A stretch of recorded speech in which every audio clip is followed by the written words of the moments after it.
पारण किसी भी व्रत की सफलता के लिए बहुत आवश्यक होता है। पारण वह विधि होती है जिसके द्वारा व्रत पूर्ण होता है और वह सफलता के मुकाम तक पहुंचता है। इसीलिए पारण के बारे में जानना अनिवार्य होता है, आवश्यक होता है और सही विधि से सही समय पर पारण किया जाना भी आवश्यक होता है। एकादशी वह व्रत होता है जिसके नियम बहुत कठोर होते हैं। अगर एकादशी के व्रत के नियमों में थोड़ी सी भी ढिलाई बरती जाए तो व्रत का पूर्ण फल प्राप्त नहीं होता है। इसीलिए जानना आवश्यक है कि एकादशी का व्रत का पारण किस प्रकार से किया जाना चाहिए।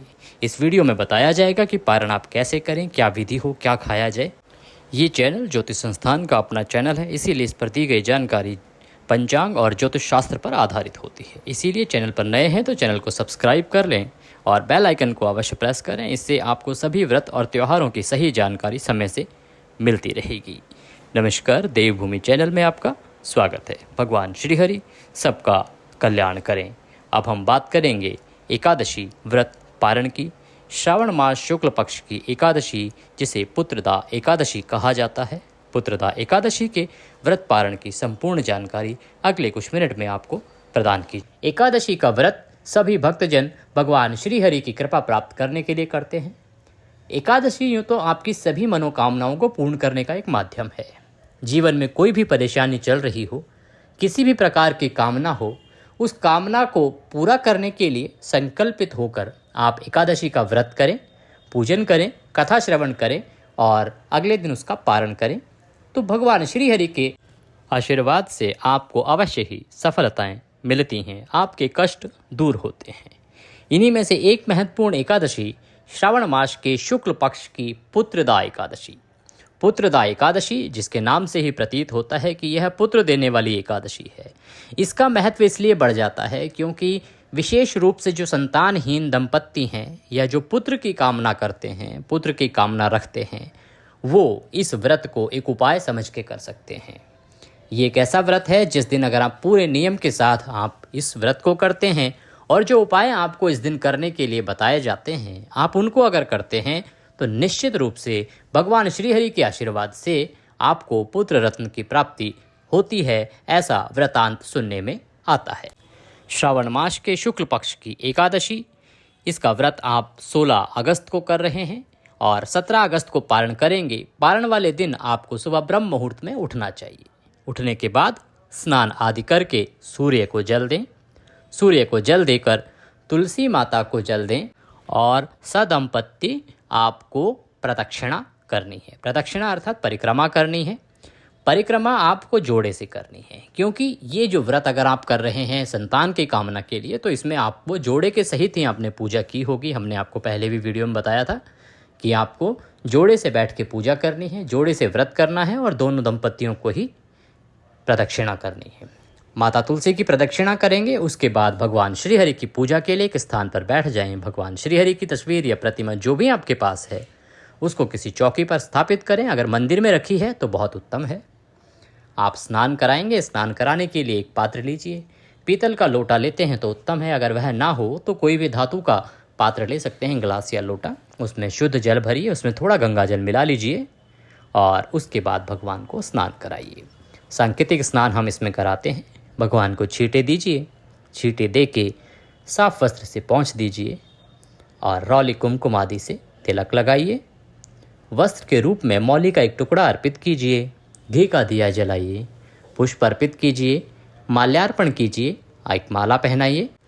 इसके बाद आप पान का बीड़ा बनाइए। एक पान का पत्ता लीजिए, 2 इलायची, 2 लौंग, 1 सुपारी उसमें रखिए और उसका बीड़ा बना के लौंग से ऊपर से बंद कर दीजिए।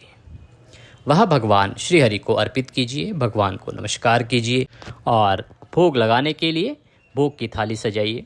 भोग में क्या बनाना है? देखिए, भारतवर्ष बहुत बड़ा देश है, यहाँ पर भिन्न भिन्न प्रांतों में भिन्न भिन्न प्रकार की चीज़ें बनती हैं।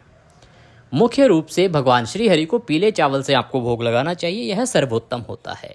पीले चावल का भोग लगाइए, थाली में सजाइए और उसमें तुलसी का पत्ता अवश्य रखिए। तुलसी के दल के बिना, तुलसी पत्ते के बिना भगवान श्रीहरि भोग स्वीकार नहीं करते हैं। तुलसी का पत्ता उसमें रखिए, भगवान को भोग लगाइए। भोग लगाने का एक साधारण सा मंत्र है, ओम नाभ्यः आशीर्दन्तरिक्षगं शिष्णोः जोः समवर्ततः पद्भ्यां भूमिर्दिशः श्रोत्र तथा लोकान् न कल्पनः। 2 बार ताली बजाएंगे और उसके बाद पर्दा हटा देंगे, भगवान को आचमनी कराएंगे और वह प्लेट ले जाके आप अपने खाने में मिक्स कर देंगे। इसके बाद आप भगवान को पुष्पांजलि अर्पित करेंगे, क्षमा याचना करेंगे। इसके लिए आप अपने हाथ में पुष्प ले लीजिए। आवाहनम न जानामि विसर्जनम पूजम चैवम न जानामि क्षम्यतां परमेश्वर। हे प्रभु, न हम आपका आवाहन जानते हैं, न पूजन जानते हैं, न विसर्जन जानते हैं। हम तो अज्ञानी जीव हैं। भगवान, जैसी हमसे बन पड़ी है वैसी सेवा आपकी की है।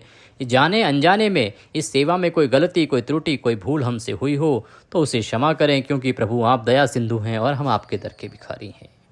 आप दया का आशीर्वाद हमारी झोली में प्रदान करें और जो भी आप कामना के निमित्त आप यह व्रत कर रहे हैं वह इच्छा भगवान के सामने बोलें कि प्रभु इस इच्छा को, इस कामना को पूर्ण करें और अपना आशीर्वाद प्रदान करें। इसके निमित्त जाते हुए हमारे पास आपको देने के लिए कुछ नहीं है, क्योंकि तन मन धन सब कुछ आप ही का है। हमारे पास क्या है? मालती मलका जाति सत्पत्राणि संयुक्तम पुष्पांजलि मया दत्ता ग्रहाणाम परमेश्वर। यह पत्र पुष्प की भेंट है प्रभु, इसे स्वीकार करें। और वह पुष्प भगवान के चरणों में अर्पित कर दीजिए, भगवान को नमस्कार कीजिए। उसके बाद आप किसी ब्राह्मण को भोजन कराइए। भोजन करा के दान दक्षिणा आदि दे के विदा कीजिए। ब्राह्मण को अगर भोजन नहीं करा सकते हैं, अनुपलब्धता है ब्राह्मण की या कोई भी परेशानी है, तो आप कुछ दान के लिए सीधा निकालिए, या आप एक दूध का पैकेट ले लीजिए, कुछ केले या कोई और फल ले लीजिए, बिस्किट आदि ले लीजिए, उसमें दक्षिणा रखिए और वह किसी ब्राह्मण को दान दे दीजिए, योग्य ब्राह्मण को, या फिर किसी मंदिर में दान दे आइए। दान जो है वो योग्य व्यक्ति को ही दिया जाना चाहिए। ये नहीं कि आपने चौराहे पे चलते किसी गरीब को दे दिया, वो आपके लिए इस पारण के समय के लिए उचित नहीं है। किसी योग्य ब्राह्मण को दीजिए जो खान पान से शुद्ध हो। अगर वह कर्मकांडी ब्राह्मण है तो और भी अधिक उत्तम है। इसीलिए योग्य ब्राह्मण को दान दीजिए और उसके बाद अपने घर आके आपको व्रत का पारण करना है। पारण के लिए क्या करेंगे? आप एक स्थान पर बैठ जाएं और आपने जो भी थाली में सजाया है जिससे आप पारण करने वाले हैं, तो पहले 5 बार बोलेंगे ओम नमः भगवते वासुदेवाय, ओम नमः भगवते वासुदेवाय, ओम नमः भगवते वासुदेवाय, ओम नमः भगवते वासुदेवाय, ओम नमः भगवते वासुदेवाय। भगवान को प्रणाम करेंगे और अपने व्रत का पारण करेंगे। ध्यान देने वाली बात यह है कि इस दिन आपको दान अवश्य करना चाहिए। अब बात आती है पारण करना किस समय है। पारण का जो निर्धारण है वो कैसे होता है? देखिए, पारण किस समय करना है उसका एक विधान है। उस विधान के अनुसार आप पारण का जो नियम समझ सकते हैं। पारण जो है वो हमेशा द्वादशी तिथि में किया जाना उत्तम होता है। द्वादशी तिथि में भी पहले 5 घंटे में पारण नहीं होता है, क्योंकि वो हरिवासर का समय होता है, और सूर्योदय के बाद पारण होता है। ये 3 चीज़ें हैं मूल, इनका आपको ध्यान रखना है, आप पारण कर सकते हैं। अब बात आती है कि शुभ मुहूर्त कब है, उत्तम समय कब है कि आप पारण करें। आपने व्रत किया है 16 अगस्त को, 17 को आप पारण कर रहे हैं।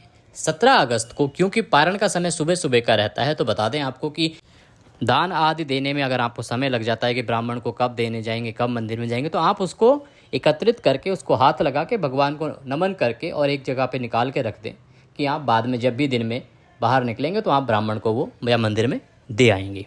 पारण का समय क्योंकि बहुत सुबह का रहता है, पारण का समय रहेगा 17 अगस्त को सुबह 5:51 से और 8:05 तक। इस समय में आप पारण कीजिए। भगवान श्रीहरि आपका कल्याण करेंगे।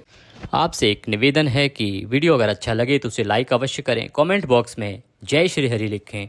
आपका एक कमेंट, आपका एक लाइक हमारे लिए बहुत महत्वपूर्ण है, क्योंकि हमारी पूरी टीम सदा प्रयास करती है आप तक सही जानकारी समय से पहुंचाने के लिए। और जब आप एक लाइक करते हैं, एक कमेंट करते हैं, तो ये हमारा मनोबल बढ़ाता है और हमें लगता है कि हमारी जो मेहनत है वो सार्थक हो रही है, सफल हो रही है। तो हमें प्रोत्साहित करने के लिए एक लाइक अवश्य दें। कमेंट बॉक्स में जय श्रीहरि लिखें। भगवान श्रीहरि आप सबका कल्याण करें।